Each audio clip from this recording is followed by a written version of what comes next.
បាទតាក់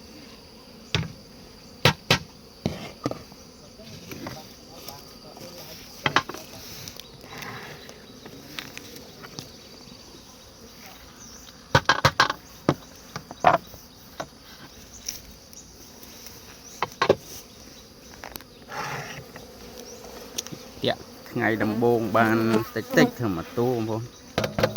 ហើយស្អែកនឹងបានកើនជាងតិចគឺដោយសារផ្កាកោវាមិនទាន់រីកអីស្រស់នៅរីកមួយបងប្អូន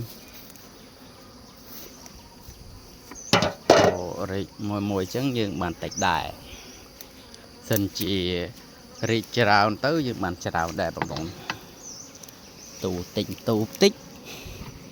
ខ្សែសមទៅគ្រាន់បើដែរបងប្អូនគ្រាន់តែមហូបហូបចុករាល់ថ្ងៃឥឡូវយើងនៅឯចំការតែម្ដងបងប្អូនគឺរដូវនេះគឺយើងនៅឯចំការ